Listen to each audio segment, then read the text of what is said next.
Hello and welcome back to Coffee and Conversations. Today my guest is Steve Glen. Steve founded Plant Prefab in 2016 as an offshoot of the award-winning residential design studio Living Homes, which he founded in 2006. He has also served as a judge for U.S. Department Solar Decathlon. Glen was named Clean Tech CEO of the Year by Clean Tech Week and the Greatest Person of the Day by the Huffington Post. So Steve, tell us about this house. This is the first house that Living Homes designed. Living Homes company started in 2006 to create homes for people who really care about design, health, and sustainability.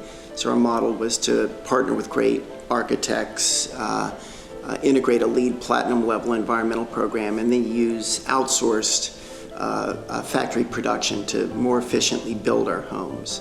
So as I said, this is the first home we designed. We did it with Ray Kappe, who is one of my favorite all-time architects. We worked with him on 10 homes before he passed away. It's comprised of 13 modules. The modules were built about 45 minutes away from here. Modules are like big Lego pieces, parts of a room or multiple rooms. And so it was installed with a big crane. There's a toy version of it, as I said, in 8.5 hours. We used the LEED program, which is the nation and really the world's leading green certification program. It stands for Leadership in Environmental and Energy Design. It's a point-based program, so you get points that make your buildings more energy efficient, water efficient, material resource efficient, better indoor air quality, and based on those points you can get certified or silver, gold, or platinum. Platinum's the highest level. This is the first home ever in the history of the program to be certified platinum. With prefab, you have to do the foundation first, and one of the advantages of prefab is that you're building off-site at the same time that you're building the foundation work, so you work in parallel, which can save you substantial time. In a traditional site-based construction process, you have to first do the site work, and it's a very linear process, subject to weather delays and delays of flaky subcontractors, but you have to do the grading, utilities, foundation before you can do the framing, electrical, plumbing. Very linear process, again, subject to all sorts of delay.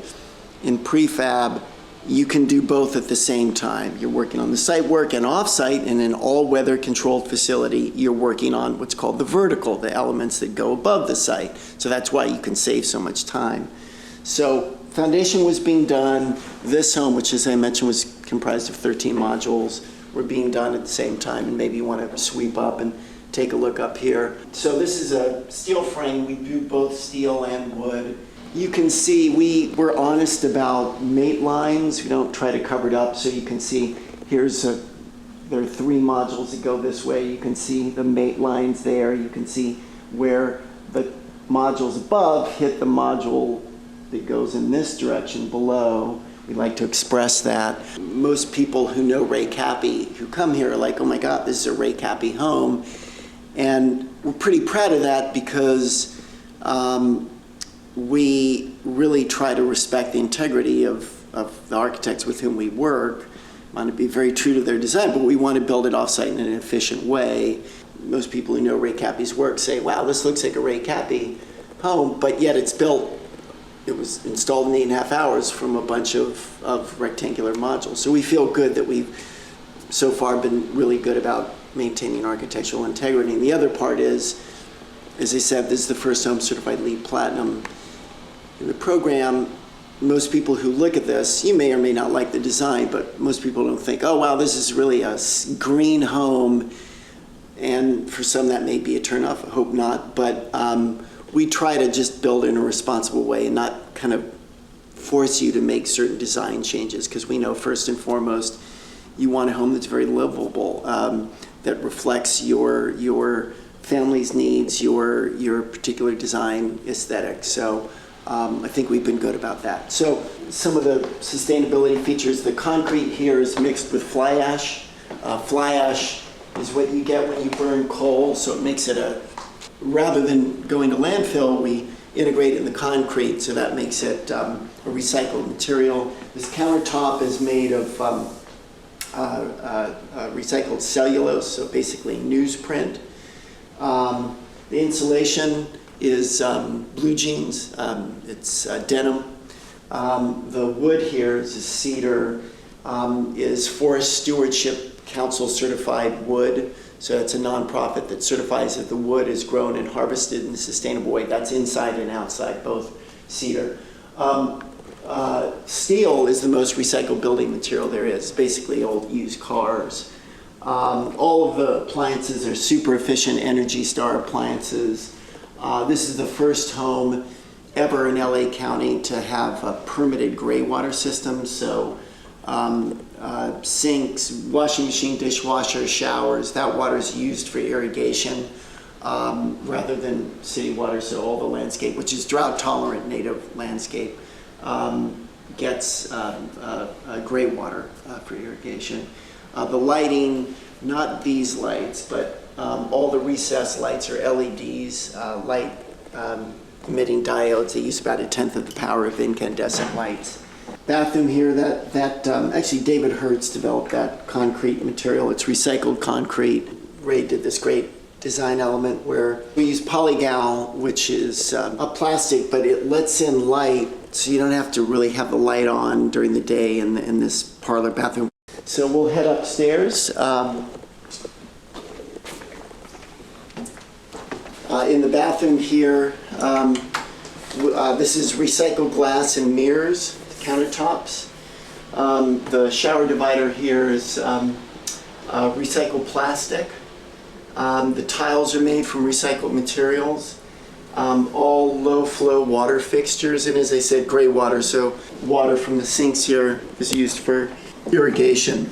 Homes generally aren't designed to adapt to your changing lifestyle needs, so we have as options features that help make your home more adaptable to changing lifestyle needs. So in this model, which is my home, all of the bedrooms have movable walls. So this is my bedroom, but I can close off the sliding system. I can close off this room, and the two other bedrooms have an accordion style movable walls. So when it's just me, everything's open. But for example, when my son comes, I'll close off one of the bedrooms. Another option, instead of closets, we have these millwork storage units. So they have kind of the same built-ins you would expect in a closet, but they're actually bolted down so they can be unbolted and moved around if I want to change the space here. And then again, in this model, this is engineered so that if you ever want a private fourth bedroom, you can get rid of this railing here and there, put a floor plate and 2 wall plates, and now you have a private fourth bedroom. We'll go to the roof garden. So here there's a few things to see. First of all, photovoltaics. So they provide about 50% of the power for the home. Honestly, it'd be a lot more, but I've got an electric car, and so it takes a lot to charge it. The solar panels there heat the hot water. And by the way, it's radiant heating for the house, so we heat water there, both for domestic water use as well as the radiant. Radiant is a more energy efficient way to heat. Heat rises, you can preheat with the sun. Also, it's healthier. You're not blowing around a lot of air. I didn't talk about indoor air quality, which is I should have. So all of our materials are formaldehyde and urea free, which are nasty compounds that can get off-gassed, and adhesives you find in millwork and carpets. And our paints and stains are no or low VOC, volatile organic compounds, which is also something pretty nasty you don't want to really be breathing. The roof garden here, I think, is beautiful, but it also reduces heat island effect. That's heat reflecting back into the atmosphere, which is a contributor to climate change because it makes cities warmer. Also, it adds a layer of insulation, while serving, I think, an important, I'd love to come out here and just, it's very, grew up in the woods, so I get a little bit of that up here, but it's also very functional. So that's it for the quick tour. And Thank you so much again for joining me, and until next time, thanks for joining.